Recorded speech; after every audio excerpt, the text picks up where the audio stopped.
Mensuration का मुख्य उपयोग, जिसको हिंदी में हम क्षेत्रमिति कह रहे हैं, आप बार बार यहाँ पर शब्दों को देखिएगा। हमने कहा कि हम किसी एक रीजन जो कि किसी एक फिगर से डेवलप होता है।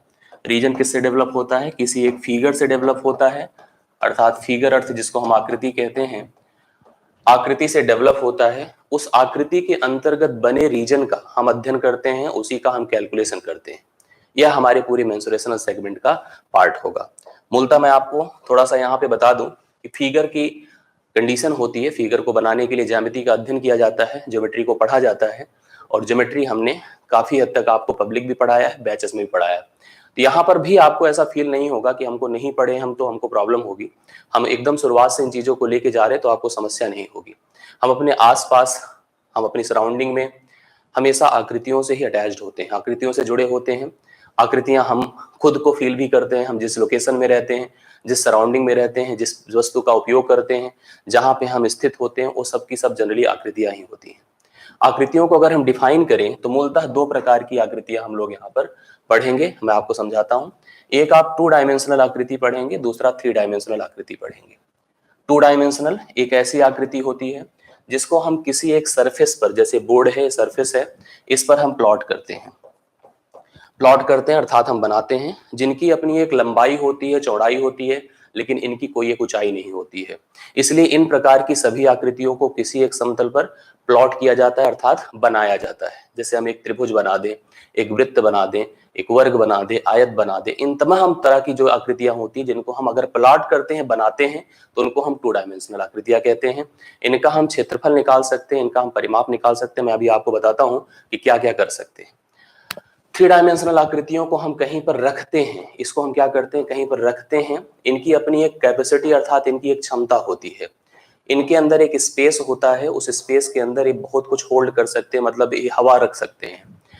इनको बनाने के लिए धातुओं का प्रयोग किया जाता है। इन आकृतियों का निर्माण हम लोग किसी एक वस्तु की तरह करते हैं। इन आकृतियों में लंबाई चौड़ाई के साथ साथ उसकी अपनी सर्टेन ऊंचाई होती है। हम मोबाइल हाथ में लिए हैं, हम जो है बॉटल हाथ में रखे हैं, ग्लास घर में होगा, सामने मेरे कैमरा लगा है।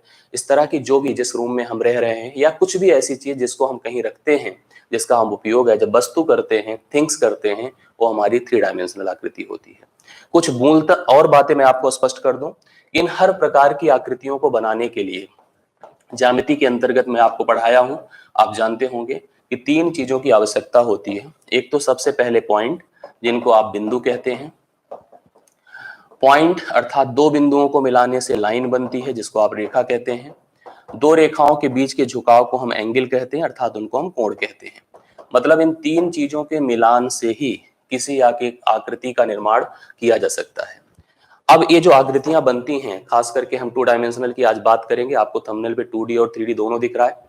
हम 2 डायमेंशनल को आज हम लेकर चलेंगे। हम हालांकि एक्सप्लेन तीनों के बारे में, मतलब दोनों के बारे में करेंगे, लेकिन हमारा उद्देश्य यहाँ पर, हमारा जो ज्यादा अप्रोच होगा, मूलतः 2 डायमेंशनल को लेकर रहेगा।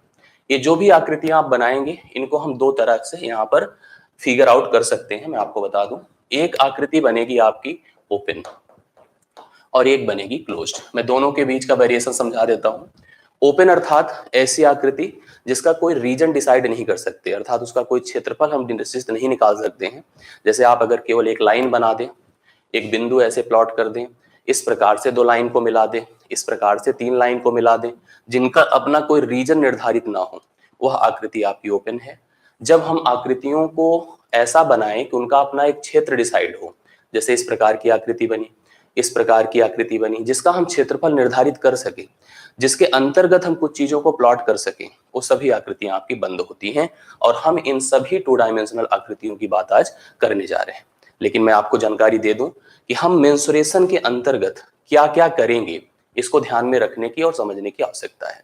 हम ये जो दोनों आकृतियां पढ़ रहे हैं, हम इस मेंसुरेशन के अंतर्गत इन दोनों प्रकार की आकृतियों, जैसे वो 2 डायमेंशनल है और 3 डायमेंशनल है, हम उन सभी आकृतियों की कुछ मेजरमेंट को, यहाँ पर जो मुख्य मेजरमेंट है, उनको हम परफॉर्म करेंगे। सबसे पहला मेजरमेंट परिमाप होगा। सबसे पहला मेजरमेंट परिमाप होगा, जिसको आप पेरीमीटर कहते हैं। दूसरा मेजरमेंट आपका एरिया होगा, जिसको आप क्षेत्रफल कहते हैं। तीसरा मेजरमेंट आपका वॉल्यूम होगा, जिसको आप आयतन कहते हैं। अब आप समझने की सबको कोशिश करिएगा। जैसे हम बात कर रहे हैं कि हमें इन हर मेजरमेंट को जो मेंसुरेशन के अंतर्गत डन कराया जाता है वो मूलतः क्लोज्ड आकृतियों पर बेस्ड होता है, बंद आकृतियों पर बेस्ड होता है। क्लोज्ड आकृति अर्थात किसी एक बंद आकृति का निर्माण करने के लिए हमें कम से कम 3 रेखाओं की आवश्यकता होती है, और 3 रेखाओं से घिरी पहली आकृति आपने सुना होगा कि त्रिभुज कहलाती है। मतलब अगर आप ऐसे समझिए कि जैसे हम इस तरह से एक लाइन को लें, इस तरह से 2 लाइन को लें, इस तरह से अगर हम 3 लाइन को भी आपस में क्लोज जब तक नहीं करेंगे तब तक बंद आकृति नहीं बनेगी। लेकिन आप एक लाइन का उपयोग करके, 2 लाइन का उपयोग करके कभी भी बंद आकृति नहीं बना सकते हैं। बंद आकृति को बनाने के लिए हमें कम से कम 3 रेखाओं की आवश्यकता होगी। 3 रेखाओं को आपस में परस्पर मिला देने से, बिंदु से बिंदु को मिला देने से जो आकृति बनकर सामने आती उसी को हम पहली बंद आकृति, अर्थात इसको एक शब्द और समझ लीजिएगा, पहली बंद आकृति को पॉलीगन कहते हैं। हमने पॉलीगन भी पब्लिकली पढ़ाया है, मैं फिर से प्रयास करूंगा और डिटेल करने की, जिसको आप बहुभुज कहते हैं। इस बहुभुज की अपनी बहुत सारी टेक्निकलिटी होती है, और हम अगर डीपली पढ़ें, और उद्देश्य हमारा ये होना चाहिए पढ़ने के प्रति कि हम कभी भी छिछलेपन से ना पढ़ें। कभी भी हम शब्दों को, जैसे हमने अक्सर देखा है कि हम सीधा प्रश्न उठा लेते हैं। प्रश्न कब उठाएंगे भाई? जब हमें एहसास होगा उस फिगर के बारे में, उस टर्म के बारे में, उस कॉन्सेप्ट के बारे में। जब तक वो चीजें हमें रियलाइज नहीं, हम कैसे क्वेश्चन उठा लें? इसलिए हमेशा प्रयास करिए कि उस शब्द को, उस टर्म को जो आप पढ़ रहे हैं उसको अपने जहन में उतारिए। वो जहन में उतर गया तो सारी टेंशन हमेशा के लिए खत्म होती है। आज एक प्रश्न हमने हल करा दिया, वो आ गया, उस पर खूब खुश हुए आप, उससे संबंधित दूसरा प्रश्न कभी आया तो हमारे सामने एक वेरिएशन होता। हमेशा आप सही स्ट्रैटेजी पर प्लान करके अगर पढ़ाई करते हैं, और उद्देश्य हमारा खास करके इन तरह के चैप्टर्स को लेकर के यही रहता है कि हम हमेशा आपको कॉन्सेप्चुअल नॉलेज दें। आप हमेशा हर एक वैल्यू को दूसरी वैल्यू के साथ रिलेट करें, तब जाकर के उस पढ़ाई का आप स्तर फील करेंगे। ये पढ़ाई हमेशा स्तरीय होनी चाहिए, हमेशा पढ़ाई कभी छिछलेपन से नहीं होनी चाहिए, इस बात का एहसास। और पढ़ाई बहुत भ्रामक भी नहीं होनी चाहिए। मैं आपको ये भी स्पष्ट कर दूं कि पढ़ाई को बहुत हवा बना दें, वो भी जरूरी नहीं है। हम इतना बड़ा शब्द उपयोग में ला दें, इतने बड़े प्रश्न उपयोग में ला दें जिसका कोई आपके लिए जरूरत ही ना हो, वो भी जरूरी नहीं। हमेशा पढ़ाई एक सही स्ट्रैटेजी के साथ ही होनी चाहिए जो कि आपकी परीक्षा को कवर करे। यही हमेशा उद्देश्य हमारा हो, और इसी उद्देश्य पर हम काम करेंगे तो हमेशा हम सफल होंगे, ये समझिएगा। मैंने आपको कहा कि हम पहली बंद आकृति को ही बहुभुज कहते हैं, और बहुभुज एक बड़ा सेगमेंट है, हर परीक्षा में इसके प्रश्न पूछे जाते हैं। लेकिन हम जिस टॉपिक को आज कवर करने की कोशिश कर रहे हैं, हमारा ध्यान उधर भी होना चाहिए। हम वहां पर भी पहुंचे तो कहां से, किस वे से होकर पहुंचे, किस सीढ़ी से होकर पहुंचे, मैंने ये बताने की आपको कोशिश की है। अगर आप ध्यान से सुने होंगे तो आपको स्पष्ट भी हुआ होगा। तो मैंने जैसे आपको बताया कि हम किसी एक बंद आकृति, जिसका अपना एक रीजन डिसाइड होता है, उन हर बंद आकृतियों के ऊपर 3 प्रकार के मेजरमेंट परफॉर्म करेंगे। पहली चीज परिमाप होती है, जिसको अंग्रेजी में पेरीमीटर। क्षेत्रफल होता है एरिया, वॉल्यूम होता है आयतन। मूलतः 2 ये जो टर्म है ऊपर के, वो खास करके 2D के लिए है, 2 डायमेंशनल के लिए है। एरिया और वॉल्यूम मुख्यतः 3D के लिए है। और 3D के लिए सबसे बड़ी रिक्वायरमेंट, मतलब सबसे बड़ा कैलकुलेशन 3D के लिए वॉल्यूम का ही है। आप समझिएगा, परिमाप अर्थात कोई भी फिगर होगा, उस फिगर को बनाने के लिए जितनी लाइन सेगमेंट्स का उपयोग किए हैं, जितनी सरल रेखाओं का उपयोग किए हैं, सभी सरल रेखाओं को जोड़ देने से जो लेंथ बनती है, त्रिभुज है, चतुर्भुज है, या किसी भी प्रकार की कोई भी एक 2 डायमेंशनल आकृति है, उनकी सभी भुजाओं को जोड़ देने से परिमाप प्राप्त होता है। जैसे आप किसी आयताकार मैदान के चारों तरफ, आपके गांव में खेत होगा, आपको खेत के चारों तरफ जो मेड़ बनाया जाता है उस मेड़ पर चल लीजिए। आप अपने घर की छत के चारों रीजन को टहल लीजिए। कभी भी किसी एक सरफेस जो कि प्लेन फिगर है, उसके सभी बाउंड्री की लेंथ जो होती है, उसी को हम उस फिगर का परिमाप कहते हैं। इस परिमाप का उपयोग अपने खेत में अगर मुझे तार लगवाना है, अपने घर की जो बाउंड्री हमने बनाई है उस पर हम कोई चीज मार्क करना चाहते हैं, कोई रस्सी लगाना चाहते हैं, इस प्रकार के खर्चों का निर्धारण करने के लिए हम परिमाप का उपयोग करते हैं। परिमाप का कैलकुलेशन हमेशा यूनिट के साथ होता है। यूनिट अर्थ जैसे कि अगर मीटर में है तो मीटर होगा, सेंटीमीटर है तो सेंटीमीटर, मिलीमीटर है तो मिलीमीटर। जिस मेजरमेंट का उपयोग किया है जस्ट स्पष्ट वही मेजरमेंट उपयोग में लाया जाता है। अब उस रीजन, जैसे आपका जो खेत है, मैंने कहा उसकी बाउंड्री की लेंथ, जहां पे आप तार लगवाते हैं, बाड़ बन, आजकल तो खासकर प्रचलन है गांव में, देखिए तो सब अपने खेत के चारों तरफ कवर करने के लिए तार लगवा दिए। तार इसलिए लगवाते हैं कि सुरक्षा कर सके जानवरों से, जिससे कि हम लोग फसल को बचा सके। तो उस बाउंड्री की लेंथ को पता करके ही हम तार लगवा सकते हैं। अब खेत के अंदर अगर सिंचाई करनी है, जुताई करनी है, बुआई करनी है, ये सब वर्क अगर परफॉर्म करने हैं तो मुझे उसके अंदर घुसना होगा। अंदर घुसना होगा, सिंचाई पूरे सरफेस पे करेंगे ना, कोई छोड़ देंगे थोड़ी सरफेस को। जुताई कराएंगे तो पूरे क्षेत्र की कराएंगे ना। तो इस तरह के जितने भी वर्क होते हैं, सिंचाई, जुताई, घास लगवाना, कारपेट बिछवाना, रूम में मार्बल लगवाना, तो इस तरह के जितने भी काम होते हैं वो सब एरिया के थ्रू होते हैं। एरिया बेसिकली क्षेत्र को, रीजन को डिसाइड करता है। इसका जो यूनिट होगा वो यूनिट स्क्वायर होगा। यूनिट स्क्वायर अर्थात जैसे मीटर है तो मीटर स्क्वायर होगा, सेंटीमीटर है तो सेंटीमीटर स्क्वायर होगा, मिलीमीटर है तो मिलीमीटर स्क्वायर होगा, जो भी होगा स्क्वायर हो जाएगा। अब तीसरा शब्द आता है हमारे सामने आयतन। आयतन मूलतः एक क्षमता है। क्षमता, अगर एक पूरी तरह से जब हम 3 डायमेंशनल फिगर आपको पढ़ाएंगे, 2 प्रकार के फिगर मिलेंगे। एक खोखला मिलेगा, जैसे गिलास है, बॉटल है, और जो बॉल, कैनवस की बॉल होती है वो है। ये सब खोखले हैं, अंदर इनके हवा होती है। जिस रूम में हम खड़े हैं भी खोखला ही समझिए, क्योंकि इसके अंदर हम खड़े हैं। एक सॉलिड होता है, जैसे लेदर की बॉल है, आयरन रॉड है, ये सब चीजें जो सॉलिड होते हैं।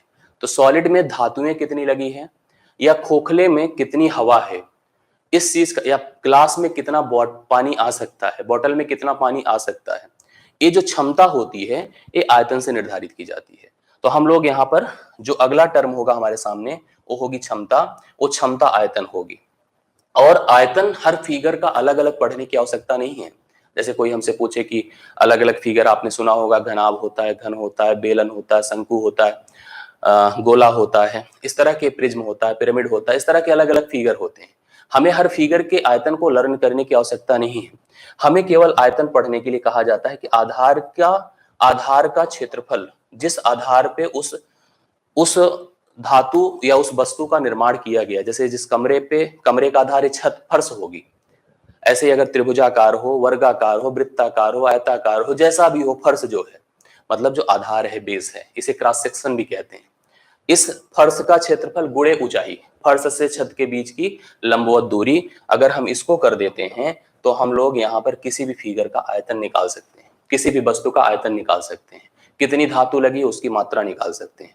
और उस धातु की मात्रा को निर्धारित करने के लिए हम लोग इस आयतन का उपयोग करते हैं। और इसकी जो इकाई होगी वो यूनिट क्यूब होती है। जैसे मीटर है तो मीटर क्यूब, सेंटीमीटर है सेंटीमीटर क्यूब, मिलीमीटर है तो मिलीमीटर, जिस प्रकार का भी मेजरमेंट होगा उसी प्रकार से हम इसका निर्धारण कर पाएंगे। ये आपको समझ में सारे शब्द मेरे आपको आ रहे होंगे।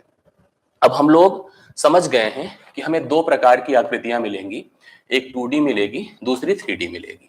2D में हमने आपको बता दिया कि आपको मूलतः पेरीमीटर और हमें क्षेत्रफल के ऊपर ज्यादा वर्क करना होगा। आयतन में हमें सरफेसेस भी डिसाइड करने हैं, मतलब क्षेत्रफल भी काम के अंतर्गत, क्षेत्रफल के भी हमें यहाँ पे फोकस करना है, और ज्यादातर उसकी क्षमता अर्थात आयतन की बात करनी है। 3D को हम और डिटेल करेंगे। फर्स्ट ऑफ ऑल हम दोनों के बारे में थोड़ी थोड़ी, जैसे जिसके अंतर्गत फिगर आ रहे हैं उनके बारे में हम डिटेल कर दें, क्योंकि मैंने कहा कि क्षेत्र पहले निर्धारित होना आवश्यक है। और क्षेत्र अगर किसी भी फिगर का निर्धारित हुआ तो सबसे पहला वो फिगर आपका ट्राइंगल अर्थात त्रिभुज कहलाया। त्रिभुज कहलाया, जिसको आप अंग्रेजी में ट्राइंगल कहते हैं। अब इसके अंतर्गत केवल त्रिभुज हुआ, त्रिभुज के साथ साथ यहाँ पर सभी प्रकार के चतुर्भुज होंगे। अब चतुर्भुज में मैं आपको कैटेगराइज करा दूं, क्वाड्रिलेटरल इसको कहते हैं हम लोग यहाँ पर। इसमें कई प्रकार के चतुर्भुज होंगे, जैसे आयत होगा जिसको रेक्टेंगल कहते हैं, स्क्वायर होगा जिसको वर्ग कहते हैं, समांतर चतुर्भुज होगा जिसको पैरेललोग्राम कहते हैं, समांतर चतुर्भुज होगा, समलंब चतुर्भुज होगा जिसको हम लोग ट्रेपीजियम कहते हैं समलंब चतुर्भुज को, समलंब चतुर्भुज। सम चतुर्भुज होगा जिसे हम रोम्बस कहते हैं। और हम लोग यहाँ पर बात करें तो चतुर्भुज के साथ साथ इसमें काइट भी होता है जिसको हम पतंग कहते हैं। पेंटागन भी पढ़ा जाता है, हेक्सागन भी पढ़ा जाता है। तो ये सब अलग अलग फिगर हम लोग यहाँ पर इसके अंतर्गत पढ़ेंगे। लेकिन खास एक बड़ा फिगर होता है जिसको मैं आपको समझा दूं, वो भी समझिए, पंचभुज और खडभुज, इन पर भी हम लोग डिस्कशन करते हैं। लेकिन एक बड़ा इंपॉर्टेंट फिगर है जिसको हम कहते हैं वृत्त, सर्कल जिसको हम वृत्त कहते हैं। और वृत्त दोनों जगहों पर पढ़ा जाता है, और ऐसे सारे फिगर दोनों जगहों पर पढ़े जाते हैं, ज्योमेट्री में भी पढ़े जाते हैं और मेंसुरेशन में भी पढ़े जाते हैं। बस वहां पर हमें लाइन, कोणों के बीच के संबंधों को पढ़ना होता है, यहाँ पर रीजन को डिसाइड करना होता है। वृत्त क्योंकि सबके साथ अटैच्ड होगा। अगर हम त्रिभुज पढ़ेंगे तो त्रिभुज के अंतर्गत त्रिभुज के परिगत भी वृत्त पढ़ेंगे, ऐसे चतुर्भुज पढ़ेंगे, चतुर्भुज के अंतर्गत चतुर्भुज के परिगत वृत्त पढ़ेंगे। तो वृत्त को डिटेल करना, वृत्त को अच्छे से पढ़ना बहुत इंपॉर्टेंट है। ये कुछ 2 डायमेंशनल फिगर है जिसे हमें अपने पाठ्यक्रम के अंतर्गत देखना है। 3 डायमेंशनल फिगर में हमारे सामने हमको क्यूबाइड पढ़ने को मिलेगा, क्यूबाइड जिसको आप घनाभ कहते हैं। क्यूब पढ़ने को मिलेगा जिसको आप घन कहते हैं, घन कहते हैं। सिलेंडर हमें मिलेगा, सिलेंडर मिलेगा हमें जिसको आप बेलन कहते हैं, ठीक है। ऐसे हमें कोन मिलेगा पढ़ने को, कोन को आप शंकु कहते हैं। हमें स्फीयर मिलेगा पढ़ने को, स्फीयर जिसको आप प्रिज्म के गोला कहते हैं। और एक फिगर आपका प्रिज्म होता है, प्रिज्म होता है, और दूसरा फिगर एक और पिरामिड भी होता है। इसी में अलग अलग प्रकार की स्थितियां भी होती है। पिरामिड, पिरामिड होगा। इस तरह से इसमें भी अलग अलग प्रकार की स्थितियां होती हैं, जैसे इसकी अलग अलग कैटेगरी भी हम लोग देखते हैं। ये अलग अलग फिगर हम लोग यहाँ पर पढ़ते हैं जो कि 3 डायमेंशनल के अंतर्गत पढ़ा जाता है, लेकिन इसमें भी इन हर फिगर की 2 कैटेगरी होगी। एक होती है, आपको मैंने बताया, जैसे मैंने कहा खोखला, जिसको होलो कहते हैं, एक होलो होती है, और दूसरी आपकी क्या होती है, सॉलिड होती है। हम डिटेल करेंगे 3D के स्टार्टिंग के साथ, लेकिन अभी हमारी जो रिक्वायरमेंट है मूलतः किसकी है, 2D की है। और 2D में भी पहला फिगर आप कौन से पढ़ने जा रहे हैं, त्रिभुज पढ़ने जा रहे हैं। तो अब त्रिभुज के लिए अगर हम सब तैयार हों तो त्रिभुज की शुरुआत की जाए। त्रिभुज के लिए अगर आप सभी रेडी हों तो त्रिभुज की स्टार्टिंग की जाए, और इसको लेकर के अब हम लोग पढ़ाई लिखाई करने की बात करें। तो क्या आप सभी लोग तैयार हैं? अभी तक तो हम ऐसा इंट्रोडक्शन दिए हैं, 22 मिनट गुजर भी गए हैं, लेकिन मुझे लगता है कि आप सभी लोग अब समझ पाएंगे कि हमें इसको करना कैसे है। अब रेडी, सहमति एक दें हमें आप सभी लोग जो है, जिससे कि हम अब पाठ्यक्रम को शुरू करें, और ये भी हमें कमिट करें कि हम लगातार बने रहेंगे पूरे सेशन तक। और ये जब तक मुझे एहसास नहीं होगा तब तक मेरे दिल से मेरे शब्द निकल नहीं पाएंगे जो हम कहना चाहते हैं कॉन्सेप्ट के माध्यम से, ठीक है। तो मैं चाहता हूं कि आप सभी लोग यहाँ पर अपनी प्रेजेंस हमें दिखाएं, लगातार लगे रहें, ठीक है। चलिए शुरू किया जाए। तो शुरू करते हैं हम लोग यहाँ पर सबसे पहले फिगर 2 डायमेंशनल का जो पहला फिगर है, जिसका नाम है ट्रायंगल, जिसका नाम है ट्रायंगल, जिसको आप कहते हैं त्रिभुज। त्रिभुज के बारे में मैंने ज्यामिति में कुछ डिटेल दिया है, अभी भी मैं थोड़ी बहुत डिटेल दे देता हूं। त्रिभुज एक ऐसा फिगर है जो 3 रेखाओं से बना होता है। 3 रेखाओं से बना फिगर त्रिभुज होता है। इसको बनाने के लिए 3 शीर्ष बिंदु होते हैं, लगते हैं, 3 शीर्ष बिंदु लगते हैं, 3 शीर्ष बिंदु होते हैं, जिसमें एक ए है, दूसरा बी है, तीसरा सी है। 3 भुजाएं लगती हैं, 3 भुजाएं लगती हैं। भुजाएं देखिए आप लोग, एक ए बी है, दूसरा बी सी है, तीसरा ए सी है। 3 कोण लगते हैं, 3 कोण लगते हैं, जिसमें एक कोण ए बी सी है। आप ध्यान से देखेंगे तो आपको कोण निर्धारित होता समझ में आएगा। यहाँ पर कोण ए बी सी होगा, कोण बी ए सी होगा, और कोण सी बी ए होगा, या जो भी आप कह दें। जैसे मुझे अगर ए बी सी को बताना है, ए बी सी को हम ऐसे भी कह सकते हैं कि ए बी सी और सी बी ए, अर्थात जो बीच में होगा उसी के बारे में बात की जा रही है। एक बात और मैं बता दूं, इनके सभी अंतः कोणों का जोड़ 180 अंश के बराबर भी होता है। कोण के आधार पर भी थोड़ी जानकारी हम आपको दे दें, सभी आंतरिक कोणों का जोड़ 180 अंश के बराबर होता है। ये हम बहुत ज्यादा ज्योमेट्री में ना घुसें, बस इतना ए और शब्द समझ लें। ओरल हम आपको बता दें कि इनका जो क्लासिफिकेशन किया जाता है, इनका जो वर्गीकरण किया जाता है, भुजाओं के आधार पर किया जाता है और कोणों के आधार पर किया जाता है। भुजाओं के आधार पर किया गया वर्गीकरण हमारे लिए बड़ा मायने रखता है। हम जब भी, क्योंकि हम मेंसुरेशन पढ़ने जा रहे हैं तो हमें परिमाप की आवश्यकता होगी, हमें क्षेत्रफल की आवश्यकता होगी। तो जो भुजाओं के आधार पर किया गया वर्गीकरण है वो हमारे लिए बड़ा वैल्यूएबल होगा, जिसमें आपको बताया जाता है कि अगर हम त्रिभुज का बंटवारा करें, त्रिभुज का अगर हम वर्गीकरण करें, त्रिभुज का अगर हम वर्गीकरण करते हैं तो इसका वर्गीकरण 2 विधियों से किया जाता है। एक भुजाओं के आधार पर, भुजाओं के आधार पर मैं ओरल बताऊंगा, और ये सब ज्यामिति में हम डिटेल करते हैं ऑलरेडी। कोणों के आधार पर ओरल इसलिए बताऊंगा क्योंकि हमें जितनी जरूरत यहाँ पर पड़ेगी उसको मैं आपको समझाऊंगा। अब आपको मैं उसे ओरली हिंट करते जा रहा हूँ, अगर आपको समय मिलेगा तो आप पॉइंट कर लीजिएगा कॉपी में।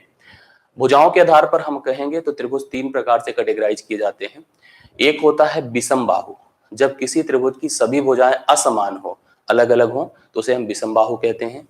एक होता है समद्विबाहु, समद्विबाहु मतलब एक ऐसा त्रिभुज जिसकी 2 भुजाएं समान हो, उसको समद्विबाहु कहते हैं। तीसरा होता है समबाहु। समबाहु का मतलब एक ऐसा त्रिभुज जिसकी सभी भुजाएं समान हो। तो विषमबाहु, समद्विबाहु और समबाहु, तीन प्रकार के त्रिभुज आपके भुजाओं के आधार पर बनते हैं। कोणों के आधार पर अगर हम बात करें तो एक्यूट एंगल्ड, न्यून कोणीय त्रिभुज, जिस त्रिभुज के सभी कोण 90 डिग्री से छोटे होते हैं वो न्यून कोणीय होता है। समकोण त्रिभुज, समकोण त्रिभुज अर्थात ऐसा त्रिभुज जिसकी एक कोण का मान 90 डिग्री के बराबर होता है, समकोण होता है।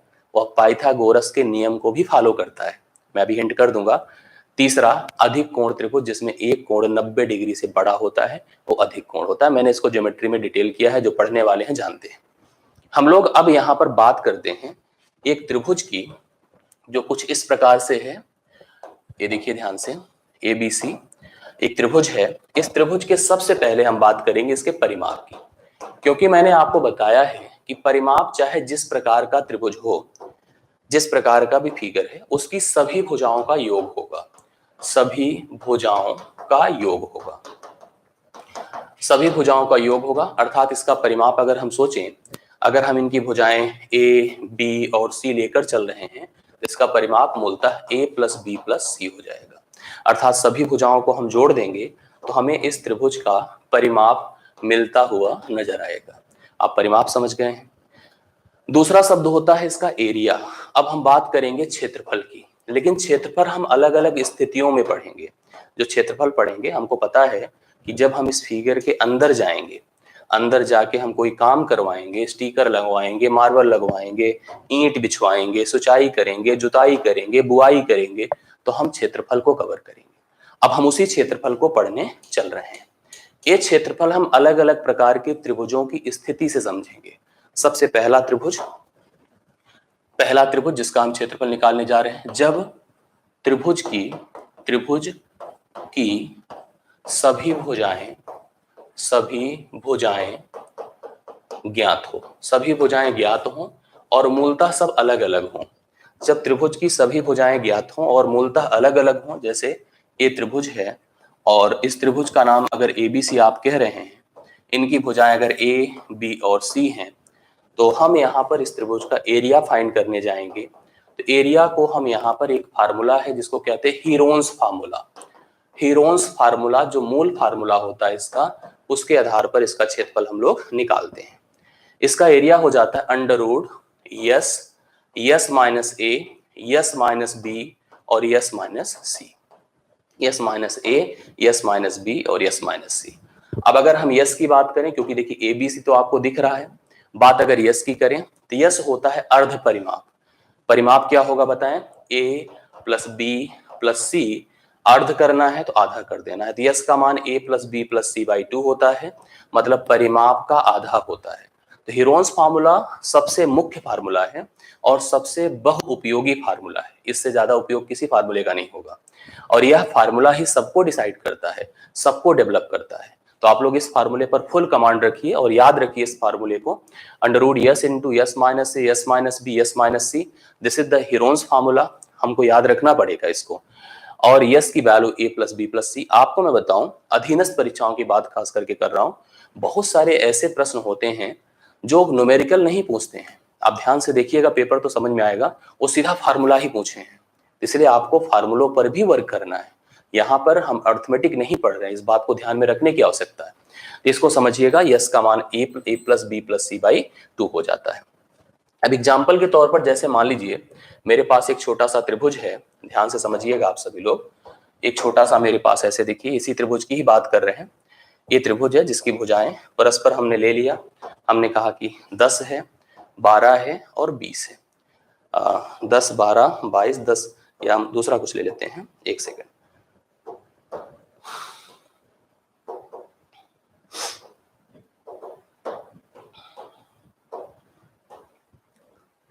दस लिया, 6 लिया और 8 लिया।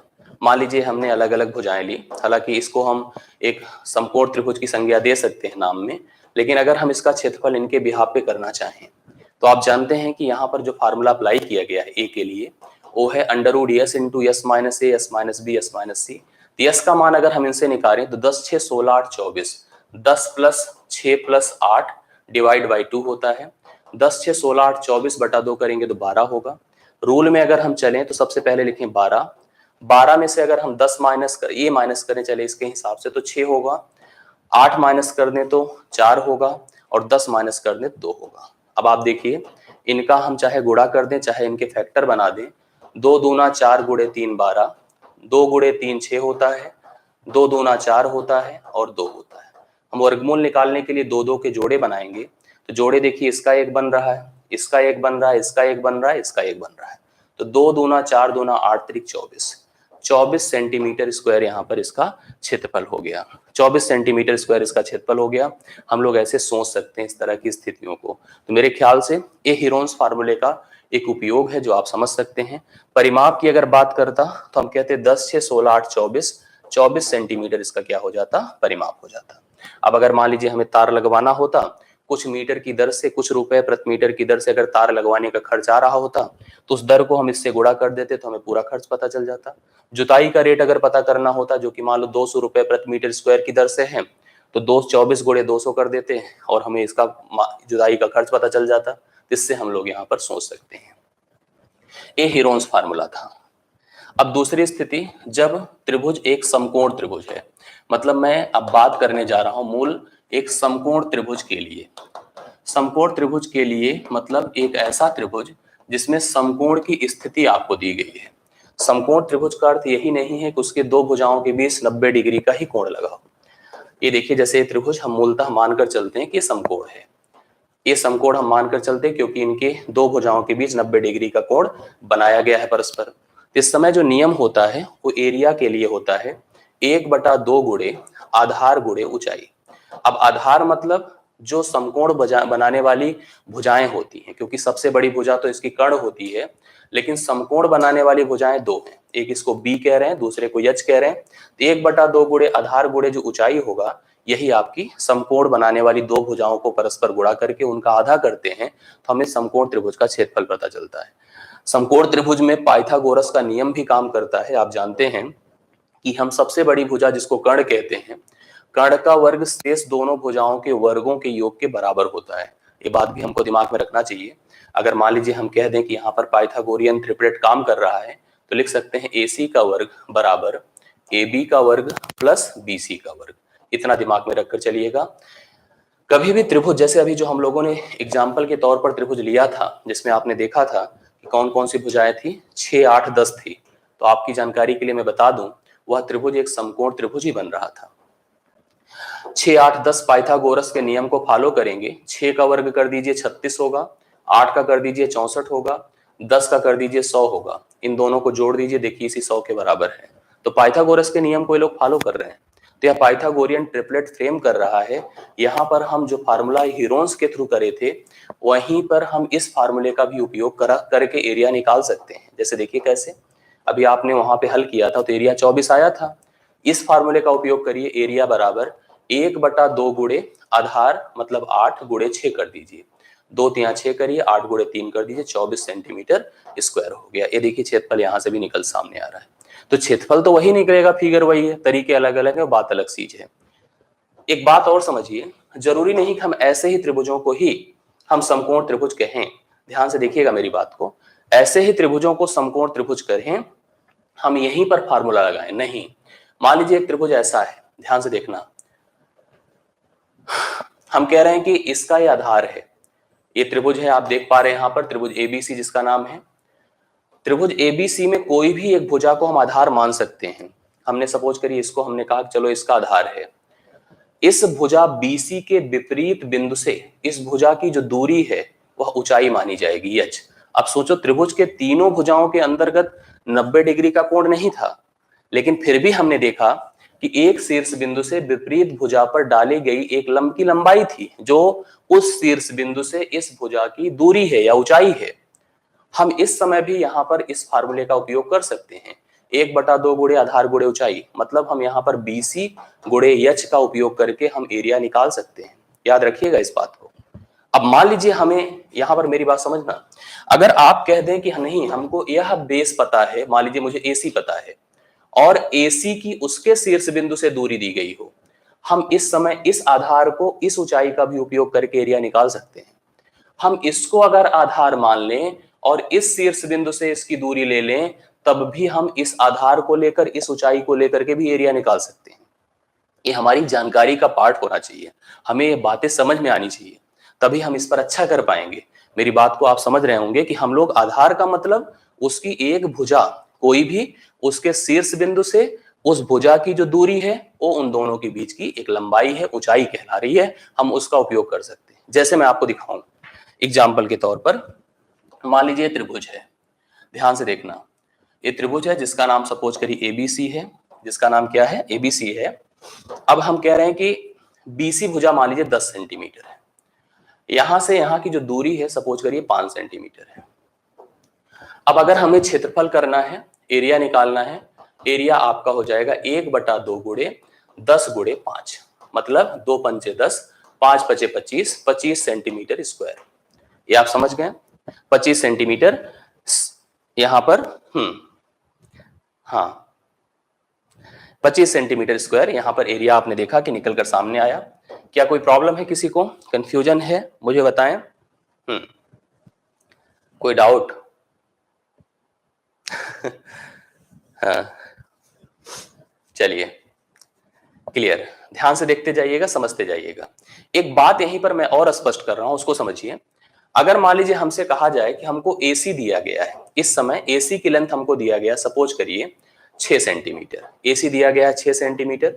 हमसे पूछा जा रहा है कि एसी भुजा एसी की उसके उसके शीर्ष बिंदु से उसके विपरीत स्थित शीर्ष बिंदु से दूरी क्या होगी, शीर्ष बिंदु से दूरी क्या होगी, दूरी क्या होगी। देखिए प्रश्न आपसे मान लीजिए पूछा गया, हमने कहा कि हमारे पास ये जो प्रश्न था जिसमें हमने देखा कि भुजा 10 सेंटीमीटर थी, एक भुजा इसने कहा 6 सेंटीमीटर है, एसी कहा कि 6 सेंटीमीटर है, एसी की उसके विपरीत शीर्ष बिंदु से दूरी क्या है।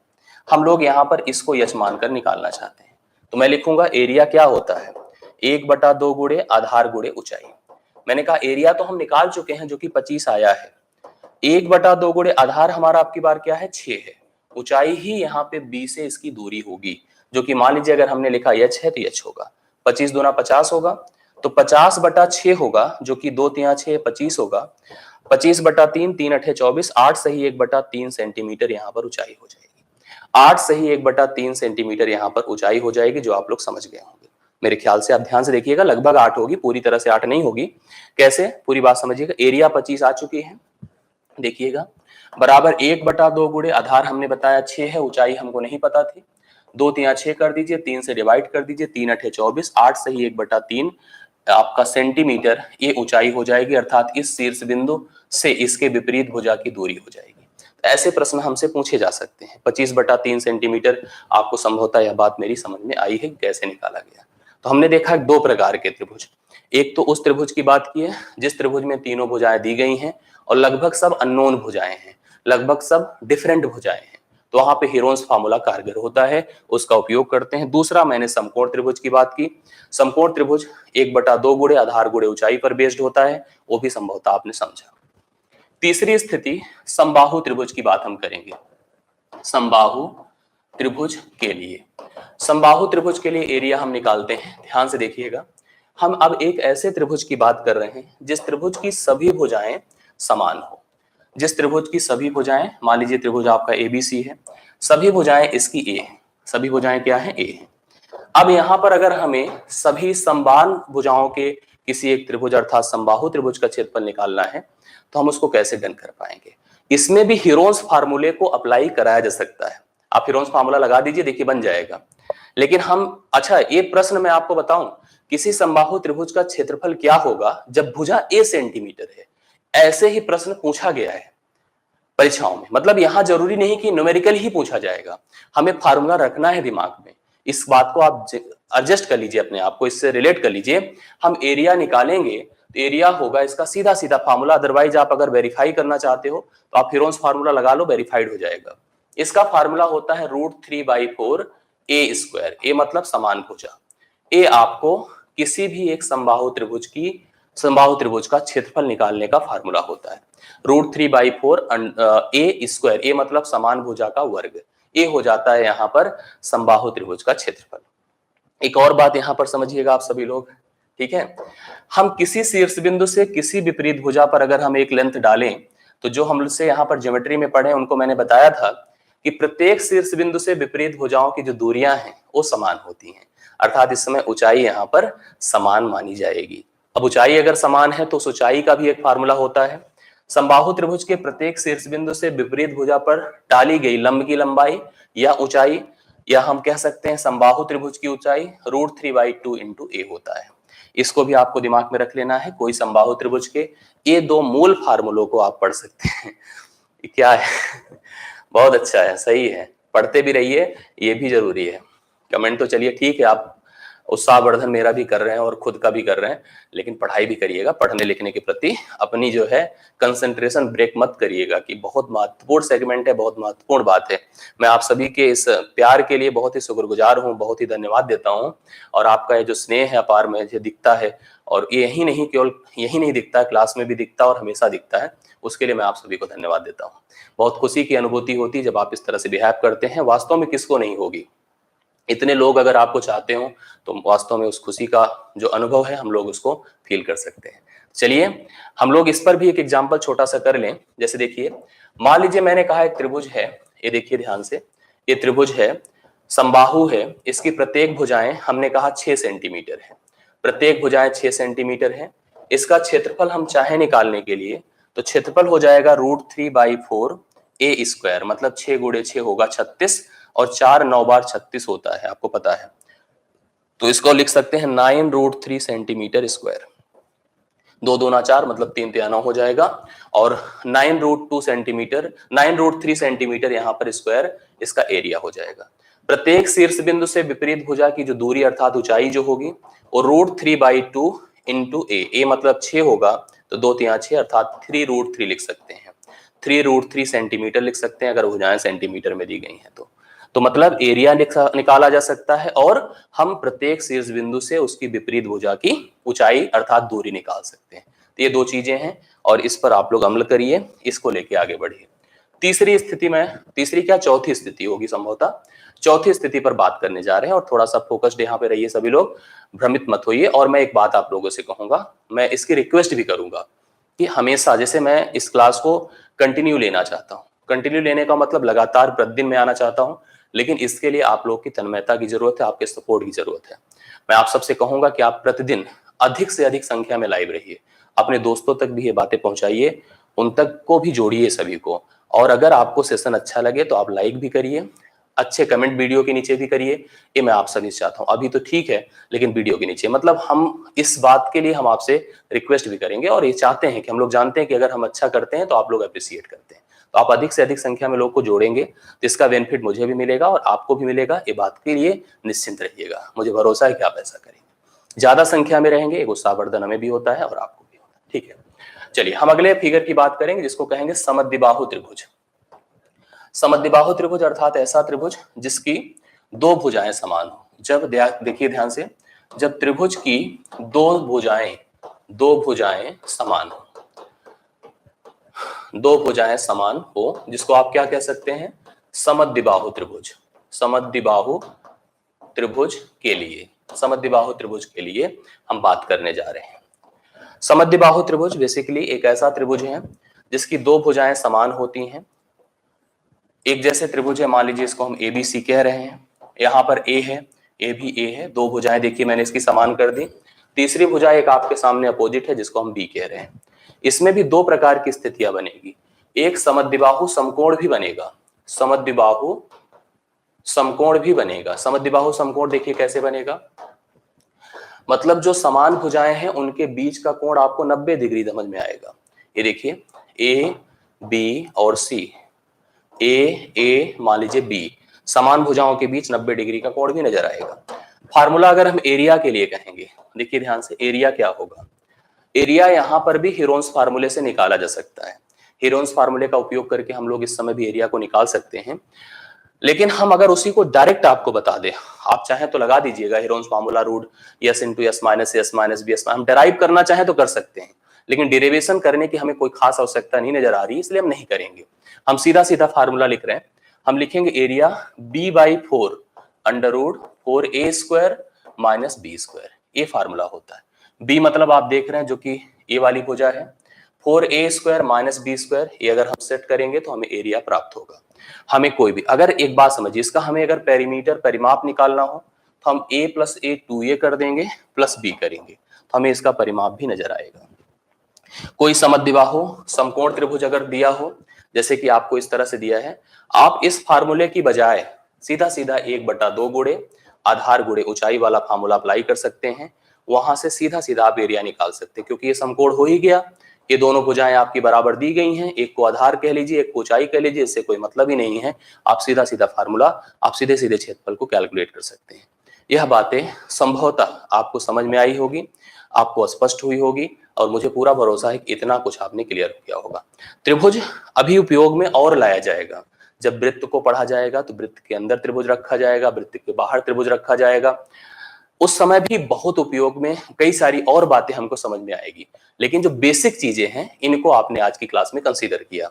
इतनी बातें समझने के बाद अब मुझे 10 से 15 मिनट का और समय चाहिए।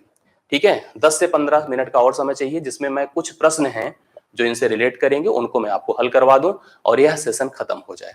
तो एक बार फिर से सबकी सहमति चाहिए, क्या प्रश्न करने के लिए तैयार हैं? प्रश्न करने के लिए अगर रेडी हैं तो चलिए मैं शुरू करता हूं। सीट मैं ओपन करूंगा, सीट मैं डिस्क्रिप्शन में लगा भी दूंगा, आप सभी लोग उसको नोट भी कर लीजिएगा, प्रिंट भी ले लीजिएगा। लेकिन सभी लोग अगर तैयार हैं तो आप सभी लोग चलिए सीट के प्रश्नों को अब हल करने की कोशिश करा जाए। ये सीट के प्रश्न हैं, मैं यहाँ पर इन्हीं से रिलेट करते हुए 10 प्रश्न लेकर आया हूं। सभी एक एक प्रश्न को आप सभी लोग कंफर्म करिए। आप यहाँ पर चाहें तो आप खुद से रिस्पॉन्स करें, मैं आपके नाम भी लेता जाऊंगा। जो लोग 10 मिनट से ज्यादा, 15 मिनट से ज्यादा वक्त लगेगा नहीं, तो इतने समय का और आप लोग यहाँ पर सपोर्ट करिए। सपोर्ट क्या, आपको खुद ही यहाँ पर वैल्यू करनी चाहिए, समझ गई? ठीक है। किसी त्रिभुज की भुजाएं 3, 4, 5 के अनुपात में है। अगर भुजाएं 3, 4, 5 के अनुपात में हैं तो मैं स्पष्ट कर दूं, यह पाइथागोरस के नियम को फॉलो करेगा। यह समकोणीय त्रिभुज होगा, समकोणीय त्रिभुज होगा, इसमें कोई डाउट नहीं है, क्योंकि 3 का वर्ग 9 होता है, 4 का 16, 5 का 25। पाइथागोरस के नियम को अप्लाई करेगा, इसलिए इसको समकोणीय त्रिभुज कहेंगे।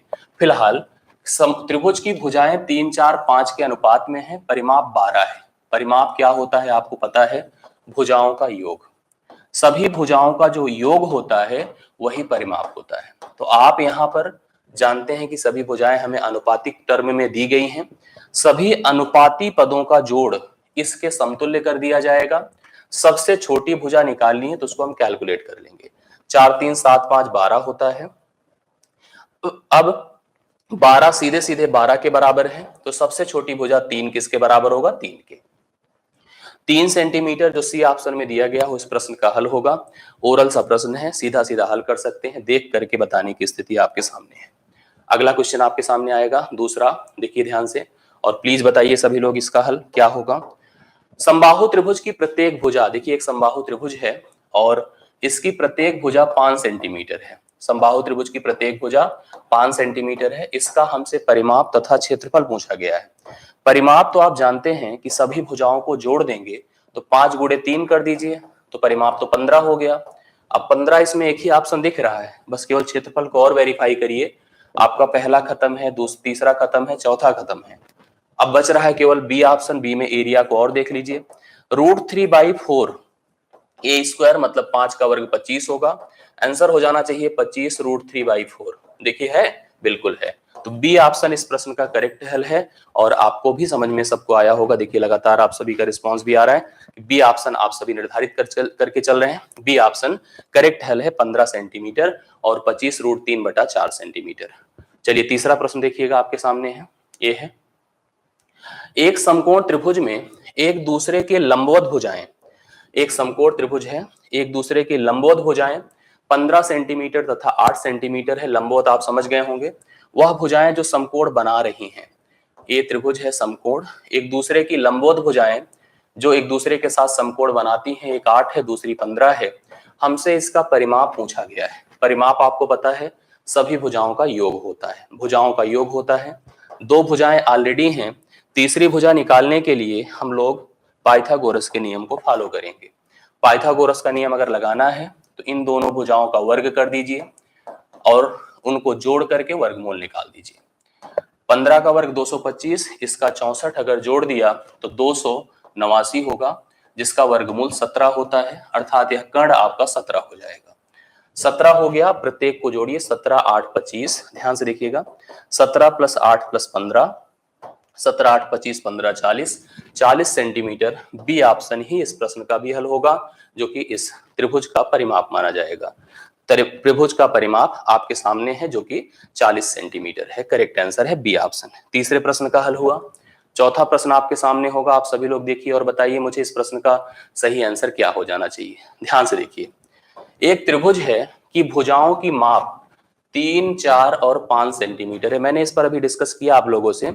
3 4 5 सेंटीमीटर की माप वाली जो भुजाओं वाला जो त्रिभुज होगा, माप की भुजाओं वाले त्रिभुज होगा, वो समकोण त्रिभुज होगा। समकोण त्रिभुज होगा, ये पता है, मैंने कहा कि पाइथागोरस के नियम को ये फॉलो करेगा। समकोण त्रिभुज होगा। इसने हमसे एक बात कही है कि उस त्रिभुज की सबसे बड़ी भुजा, सबसे बड़ी मतलब कर्ण के उसके विपरीत शीर्ष बिंदु से दूरी क्या है, मतलब यहां से इसकी लंबाई क्या होगी, ये आपसे पूछा गया है। अगर हम इस त्रिभुज का नाम ABC कर दें, सबसे पहले इसका एरिया निकालिए। एरिया क्या होता है, 1/2 गुणे आधार गुणे ऊंचाई, 3 गुणे 4 कर दीजिए। दोनों के बीच समकोण है, आपको पता है, तो 2 दूना 4, ये 6 हो जाएगा, 6 सेंटीमीटर। अब हमसे कहा है जो सबसे बड़ी भुजा 5 है, उसके विपरीत शीर्ष बिंदु से इसकी दूरी हमको पता करनी है। तो मैंने अभी एग्जाम्पल भी एक ऐसा कराया था आप लोगों को एरिया के लिए, फिर से उसी फार्मूले को रखिए। 1/2 गुणे, अब की बार आधार हो जाएगा 5 और ऊंचाई उसके शीर्ष बिंदु से उसकी दूरी होगी, जो कि h लिख दीजिए। एरिया की जगह पर आप 6 लिख दीजिए, बराबर 1/2 गुणे 5 कर दीजिए, 6 दूना 12 होगा, और 12 को हम 5 से डिवाइड करेंगे तो जाकर के हमको ऊंचाई पता चलेगी। 5 दूना 10 होगा, 5 चौके 20 होगा। 2.4 सेंटीमीटर इस प्रश्न का हल होगा, जो कि आपको सी ऑप्शन में दिया गया है। तो सी ऑप्शन आपके इस प्रश्न का राइट हल माना जाएगा। अगर आपने सही से पढ़ा है तो आप समझ भी गए होंगे, और अगर समझ गए हैं तो आप सभी लोग यहाँ पर इसको ऊपर सहमति भी दर्ज कराएंगे और बताएंगे कि हमें ये चीजें समझ में आ रही है। पांचवा प्रश्न आपके सामने बोर्ड पर है, ध्यान से देखिएगा। ये भी बहुत आराम से एक छोटा सा प्रश्न है आपके सामने, अगर हम लोग ऐसे पढ़ते हैं इसको। देखिए, एक त्रिभुज की भुजाएं, फिर वही 3 4 5 की ही बात हमेशा बार बार हमसे कर रहा है। एक त्रिभुज की भुजाएं 3 4 और 5 सेंटीमीटर है, और बढ़िया है, एक ही चीज को लेके चल रहा है, तो कॉन्सेप्चुअल प्रश्न लिए गए हैं जिससे कि हम स्पष्ट कर लें सारी चीजों को। 3 4 5 है। इन भुजाओं के मध्य बिंदुओं को जोड़ करके, मध्य बिंदुओं को जोड़ करके एक दूसरा त्रिभुज बनाया गया है। मध्य बिंदुओं को जोड़ करके एक दूसरा त्रिभुज बनाया गया है, और इस समय जो त्रिभुज बनाया गया है उसका परिमाप क्या होगा। एक जानकारी आप समझ लीजिए, कभी भी कोई त्रिभुज हो, उस त्रिभुज के किन्हीं दो भुजाओं के मैंने ज्योमेट्री में इसको पढ़ाया है, जब त्रिभुज हमसे जो पढ़े हैं उनको ये जानकारी होगी कि अगर कोई भी त्रिभुज हो, उसके किसी भी दो भुजाओं के मध्य बिंदुओं को मिलाने वाली रेखा तीसरी भुजा की आधी होती है और समांतर भी होती है। मैंने लिखवाया होगा, अगर आपने नहीं पढ़ा तो इसको लिख लीजिएगा। जो DE बनेगा, DE इन भुजाओं के मध्य बिंदुओं को ज्वाइन किया है, मिलाया है, तो DE जो होगा वो 1/2 इंटू BC होगा, और DE जो होगा समांतर भी होगा BC के। तो इस तरह से अगर कोई भी त्रिभुज होगा, उनके किन्हीं भी दो भुजाओं के मध्य बिंदुओं को जोड़ करके अगर आपने एक त्रिभुज बनाया है, तो उनकी प्रत्येक भुजाएं विपरीत भुजाओं की आधी होंगी। अगर आधी होंगी तो हम निकालें क्यों, सीधा सीधा जो त्रिभुज दिया गया उसका परिमाप निकाल करके आधा कर दें, उत्तर हो जाएगा। ऐसे भी सोच करके हम कर सकते थे, जैसे ये 5 था तो इसका आधा 2.5 होगा, इसका आधा 1.5 होगा, इसका आधा 2 होगा, इसको जोड़ दें 4 2 6 होना चाहिए, 6 इस प्रश्न का हल होना चाहिए। लेकिन क्या जरूरत थी करने की, सीधा सीधा जोड़ देते, 5 3 8 4 12, 12 का आधा कर देते तो 6 सेंटीमीटर तो ऐसे भी हो जाता, हमें ज्यादा हल करने की आवश्यकता ही नहीं थी। ये समझ में आया होगा। आगे बढ़ता हूं मैं, पांचवे के बाद छठा नंबर। छठा देखिए आपके सामने एक प्रश्न है, आप उसको पढ़िए और इस पर रिस्पॉन्स करिए। एक समबाहु त्रिभुज का क्षेत्रफल, एक समबाहु त्रिभुज है जिसकी भुजाएं हमको नहीं दी गई हैं, लेकिन इसका एरिया हमको दिया गया है। एरिया दिया गया है 4√3 सेंटीमीटर स्क्वायर, ठीक है। हमको कहा गया है कि इस त्रिभुज का परिमाप क्या होगा। परिमाप भुजाओं का जोड़ होता है, भुजाएं नहीं पता है, लेकिन भुजाओं को ज्ञात करने का साधन दिया गया है, माध्यम दिया गया है। एरिया का रूल होता है √3/4 ए स्क्वायर। एरिया की जगह 4√3 लिखिए, √3/4 ए स्क्वायर यहां पर कर दीजिए। √3 से कटा, 4 चौके 16, 16 बराबर अगर ए स्क्वायर है, ए बराबर 4 होगा। मतलब प्रत्येक भुजाएं आपकी 4 हो गई, प्रत्येक भुजाएं 4 हो गई। अब भुजाएं अगर 4 हैं तो परिमाप भाई 4 × 3 है, अर्थात 12 है। तो बी ऑप्शन इस प्रश्न का भी हल है। 12 सेंटीमीटर आप लगा सकते हैं और सभी लोग लगातार उत्तर देते जाएं, एक जिससे हमको भी एक एनर्जी मिले। आप पढ़े हैं इस बात का मुझे भी एहसास हो, मैंने पढ़ाया इस बात का भी मुझे एहसास हो। अगला देखिएगा, आपके सामने एक दूसरा प्रश्न है, इसको पढ़िए। एक त्रिभुज की भुजाएं 5, 4, 3 के अनुपात में है। 5, 4, 3 के अनुपात में है। यदि त्रिभुज का परिमाप 24 है तो त्रिभुज का क्षेत्रफल क्या होगा? ध्यान से देखिएगा, एक त्रिभुज है जिसकी भुजाएं 5, 4 और 3 के अनुपात में है। 5, 4, 3 के अनुपात में है तो आप ऐसे समझिएगा, परिमाप क्या होता है? परिमाप भुजाओं का जोड़ होता है। 5, 4, 9, 3 12 है, 12 बराबर 24 है। 12 बराबर अगर 24 है, मैं भी इसको जस्ट ऐसे भी स्पष्ट कर दूंगा, 1 बराबर 2 होगा तो भुजाएं देखिए बाकी 5 बराबर 10 हो जाएंगी, 4 बराबर 8 हो जाएंगी और 3 बराबर 6 हो जाएंगी। ठीक है, इस तरह से भुजाएं 6, 8 और 10 हो जाएंगी। अब अगर हमें इनका एरिया निकालना है तो आप इसके बारे में भी जानते हैं, ये भी पाइथागोरस के नियम को फॉलो करेंगी। कैसे? अभी मैंने इसको बताया ही था आप लोगों को, इसका वर्ग 36 होगा, इसका 64 होगा, इसका 100 होगा। तो जाहिर सी बात है कर्ण को रिप्रेजेंट करेगा और ये कर्ण को रिप्रेजेंट करेगा, ये दोनों आपकी लंबोत भुजाओं को रिप्रेजेंट करेंगी। क्षेत्रफल हो जाएगा 1/2 गुणे आधार गुणे ऊंचाई, 6 × 8 कर दीजिए, 2 × 6 2 3 8 24, 24 सेंटीमीटर स्क्वायर हो गया। 24 सेंटीमीटर स्क्वायर। मैं इसको थोड़ा सा और ऐसे ओरल और बता दूं, 24 तो फिलहाल यहाँ पे हल हो जाएगा, इसका बी ऑप्शन आपको दिख रहा है। मैं इतना ना करके डायरेक्ट भी कर सकता था। कैसे कर सकता था? ध्यान से सुनिएगा। 3, 4, 5 या 5, 4, 3 मतलब फिर से आपको समझ में आया, समकोण त्रिभुज है। क्या है? समकोण त्रिभुज है। दूसरी बात आप समझो, अगर समकोण त्रिभुज है तो इसका जो क्षेत्रफल होगा 1/2 गुणे 3 × 4 होता, 2 दूना 4, 4 3 दूना कितना होता? 6। और अगर हम लोग यहाँ पर देख रहे थे परिमाप जस्ट डबल है, परिमाप क्या है? जस्ट डबल है, तो वो जो हमारे पास इसके बाद का जो फिगर बनेगा, जो डबल के हिसाब से बनेगा, तो उसका जो क्षेत्रफल होगा 4 गुना हो जाएगा। 6 8 48, सॉरी 6 चौके 24 हो जाएगा। मतलब उसका जो क्षेत्रफल बनेगा वो, एक बात दिमाग में रखिएगा, कभी भी जैसे इस तरह से आपको दिया है 5, 4, 9, 3 12 हो रहा है, जनरली 12 दूना 24, देखिए परिमाप डबल को रिप्रेजेंट कर रहा है। और अगर हम देख रहे हैं कि एक समकोण त्रिभुज है, इस समकोण त्रिभुज का जो भी क्षेत्रफल होगा, अब इस वाले त्रिभुज के हिसाब से अगर हम उसको नोटिस करें 24 वाले के हिसाब से, तो उसका क्षेत्रफल उसका 4 गुना होगा।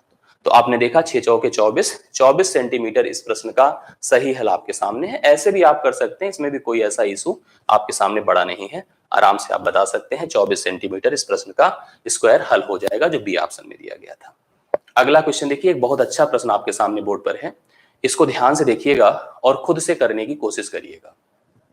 देखिए, एक त्रिभुज का परिमाप हमको 30 सेंटीमीटर दिया है, परिमाप जो दिया है वो 30 सेंटीमीटर है, और उसका जो क्षेत्रफल है, क्षेत्रफल जो है वो आपको 30 सेंटीमीटर स्क्वायर दिया है। त्रिभुज की जो सबसे बड़ी भुजा है, सबसे बड़ी भुजा जो है वो आपको 13 दी गई है, 13 सेंटीमीटर दी गई। सबसे छोटी भुजा हमको पता करना है। इसका एक ट्रेडिशनल प्रोसेस है, ट्रेडिशनल प्रोसेस से अगर हम करेंगे तो बहुत ही डर है, बहुत ही समय लगेगा। ट्रेडिशनल प्रोसेस क्या है आप सुनिए। अगर मान लीजिए हम ये त्रिभुज सोचते, ये त्रिभुज का नाम होता है ABC, सबसे बड़ा मान लो A होता, B होता, फिर C होता, इस तरह से होता। तो हम परिमाप देख रहे थे, तो परिमाप के हिसाब से अगर A + B + C करते, A + B + C करते तो 30 लिखा जाता। जिसमें A का मान 13 दिया है तो हम A की जगह अगर 13 रख देते, B + C करते तो 30 होता। B + C का मान अगर हम करते तो 17 होता। अब एक को हम मान लो x मानते, दूसरे को 17 - x मानते। हम यहाँ पर हीरोन्स फार्मूले के अंतर्गत जाते तो भी हमारे लिए चैलेंज था, समस्या थी, बड़ा समय लगने वाला था। अब मैं आपको एक बात बताऊं, 13 अगर सबसे बड़ी किसी त्रिभुज की भुजा है तो वह त्रिभुज आपका एक समकोण त्रिभुज हो सकता है। 13 के आधार पर एक पाइथागोरियन ट्रिपलेट फ्रेम होता है। वो क्या होता है मैं आपको बताऊं। ध्यान से देखिएगा आप, मैं आपको स्पष्ट भी कर दे रहा हूं। और अगर वो पाइथागोरियन बनता है तो 5 और 12 को लेकर बनता है। 5 और 12 के आधार पर अगर हम लोग इसको मानकर क्षेत्रफल निकालें, पहले तो जोड़ लें, 5 12 के हिसाब से एडिशन होकर के क्या 30 हो रहा है, 5 13 5 18 12 30। चलिए क्षेत्र पेरीमीटर को वेरीफाई कर रहा है।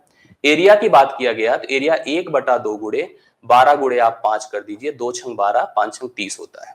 मतलब 13 अगर किसी त्रिभुज का कर्ण है, सबसे बड़ी भुजा कर्ण होती है, तो बाकी जो भुजाएं हैं जो पाइथागोरस को फ्रेम कराएंगी वो 5 और 12 होंगी। 5 12 होंगी, ये स्पष्ट है। पाइथागोरियन की कुछ स्थिति है, जैसे कि 6 8 10 है, 3 4 5 है ना। अभी हम बात करें 5 12 13 है, सबसे बड़ी भुजा 13 है, और आप देख रहे हैं कि परिमाप 30 है, मतलब दो भुजाएं जो बच रही उनका जोड़ 17 है, तो जाहिर सी बात 5 12 हो सकता है। क्षेत्रफल सोचिए 30 है, 1/2 गुणे 5 गुणे 12 किया तो भी 30 आ रहा है। तो सबसे बड़ी 13 है, तो बीच वाली 12 है और सबसे छोटी 5 है। सबसे छोटी 5 है जो कि सी ऑप्शन में दिया गया है। सीधा हल करिए, बाकी हीरोन्स फार्मूले से लगाएंगे तो इसमें परेशानी है, इसमें एक समस्या है। अगर हीरोन्स फार्मूले से आप करके जाते हैं तो टफ है, इसलिए आपको इससे करना ज्यादा इसका स्पष्टीकरण हो पाएगा। ये क्लियर हो गया होगा। अगले प्रश्न पर मैं आता हूं, और अगला प्रश्न देखिएगा आप सभी लोग। क्वेश्चन क्या है, 9वां नंबर। बड़ा अच्छा सा प्रश्न ये भी है, इसको भी देख लीजिए आप सभी लोग। इसमें भी कुछ जानकारियां मैं आपको दे करके इस प्रश्न को हल करा दे रहा हूं। एक त्रिभुज की भुजाओं, एक त्रिभुज है, ध्यान से देखना, ये त्रिभुज है, मान लीजिए एबीसी। त्रिभुज की भुजाओं के मध्य बिंदुओं को, त्रिभुज की भुजाओं के मध्य बिंदुओं को मिला करके बनाए गए त्रिभुज का क्षेत्रफल, ध्यान से सुनिएगा, त्रिभुज की भुजाओं के मध्य बिंदुओं को मिलाकर के एक त्रिभुज बनाया गया। इस नए त्रिभुज का क्षेत्रफल मूल त्रिभुजों के शेष भाग के क्षेत्रफलों के अनुपात क्या है। ये बड़ा अच्छा प्रश्न है, सुनिएगा सब लोग इसको। मैंने कहा कि हमारे पास एक त्रिभुज था और उस त्रिभुज के प्रत्येक भुजाओं के मध्य बिंदुओं को मिलाकर के मैंने एक नया त्रिभुज बनाया, एक नया त्रिभुज बनाया जिसका नाम डीईएफ है। मैं आपकी जानकारी के लिए बता दूं, इस तरह से बना त्रिभुज, एरिया ऑफ ट्रायंगल डीईएफ, ओ होगा 1/4 पूरे त्रिभुज का 1/4 होगा एरिया ऑफ ट्रायंगल एबीसी। याद रखना इस मेथड को, मैं इस मेथड को भी डिटेल थोड़ा सा कर देता हूं। कभी भी अगर किसी त्रिभुज के प्रत्येक भुजाओं के मध्य बिंदुओं को मिलाकर आप एक त्रिभुज बनाएंगे, तो जो त्रिभुज बनेगा वह त्रिभुज पूरे त्रिभुज का 1/4 भाग होगा। अब सुनिएगा, अगर हम इस डीईएफ को इसका 1/4 भाग मानकर चल रहे हैं, इसका एक तरीका यह भी होता है, जैसे अगर हम, चलिए इस पे ऐसे समझने की कोशिश करिए, अगर यह इसका 1/4 है, इसके 4 टुकड़े हुए थे, 4 में एक पार्ट तो यही था, बाकी पार्ट कितने बचे, 3। अब सुनिए, इसने, पढ़िए क्या लिखा है। अगर इसने हमसे कहा होता कि प्राप्त त्रिभुज का मूल त्रिभुज के साथ अनुपात क्या था, तो 1/4 बनता। लेकिन सही पूछिए तो इसने क्या पूछा है कि इस नए त्रिभुज के क्षेत्रफल और मूल त्रिभुजों के शेष भाग के क्षेत्रफलों में अनुपात क्या है। तो शेष भाग बचेगा कितना, 3 बचेगा। आप सब लोग जो 4 बता रहे हो वो 3 बचना चाहिए, तो आप इसको बी ऑप्शन सही करोगे। 4 तो तब होता जब मूल भाग का, मतलब मूल त्रिभुज के साथ अनुपात पूछा जाता तो 1/4 बोलते, लेकिन शेष भाग के, मूल त्रिभुज के शेष भाग का क्षेत्रफल अगर हमें करना है तो यहां पर आपको 1/3 बताना है। ये डाउट था आप लोगों में से प्रत्येक ने, देखिए लगभग 1/4 बताया था। मैं कह रहा हूं कि 1/3 इस प्रश्न का हल होगा। आप सभी लोग इसको कंफ्यूजन में ना रहिए और आप नोट कर सकते हैं, ठीक। तो 3 होगा, 1/3 इस प्रश्न का सही हल माना जाएगा। लास्ट प्रश्न है, अंतिम क्वेश्चन है, और आपके इतने देर के डेडिकेशन के लिए मैं आप सभी को धन्यवाद भी देता हूं। और ये अच्छा था कि आप इतनी देर तक जुड़े थे, इसका एक बेनिफिट, एक फायदा मिलेगा, और एक रेगुलरिटी बना के रखिएगा। मैं आप लोगों से जैसे बोला हूं कि रेगुलर बिहाफ पर जुड़िए सभी लोग ज्यादा से ज्यादा संख्या में, जिससे कि हम इस पर अच्छा कर सकें। किसी त्रिभुज का क्षेत्रफल 216 वर्ग सेंटीमीटर है, उसकी भुजाएं 3 4 5 के अनुपात में है, इस त्रिभुज का परिमाप क्या होगा। देखिए 3 4 5 के अनुपात में है, पाइथागोरियन ट्रिपलेट फ्रेम कर रहा है, ये पता है। एक भुजा अगर हम 3x ले लें, इसको हम 4x ले लें, इसको हम 5x ले लें, आपने देखा कि ये पाइथागोरस के नियम को फॉलो कर रहा है। पाइथागोरस के आधार पर अगर हम क्षेत्रफल को फॉलो कराएं तो 1/2 गुणे आधार 3x गुणे 4x कर दीजिए। क्षेत्रफल 216 है, बराबर 1/2 गुणे 3x गुणे 4x कर दीजिए। 2 दूना 4, 3 दूना 6, 6x स्क्वायर हो गया 216। 6 से डिवाइड कर दीजिए, 6 3 18, 6 4 36 होता है x स्क्वायर, तो x का मान 6 होगा। x का मान अगर 6 होगा तो यह भुजा 18, यह भुजा 24 और यह भुजा 30, प्रत्येक को जोड़ दीजिए, परिमाप निकल जाएगा। तो जोड़िए 30 20 50 10 60 8 68 4 72, 72 सेंटीमीटर आपके इस प्रश्न का हल होगा, जो कि इस त्रिभुज का परिमाप माना जाएगा। ये आप सभी का इस प्रश्न का करेक्ट हल है और आपने लगभग सब लोगों ने बताया है। मैं आप सभी के इस डेडिकेशन के लिए आप सभी को धन्यवाद देता हूं। उम्मीद करता हूं कि सेशन आपको समझ में आया होगा। थोड़ी बहुत अगर जल्दबाजी हुई है तो उसको आप एक बार फिर से रिवाइज करिएगा, आपको एहसास होगा, फिर से बातें समझ में आएगी। मैंने जैसे कहा है, अगर आपको सेशन अच्छा लगा है तो आप अप्रिशिएट जरूर करिएगा और कल में और ज्यादा संख्या में रहिएगा, जिससे हमें कंटिन्यूटी को लगातार और लंबे समय तक बना सके। आज के लिए बहुत बहुत धन्यवाद।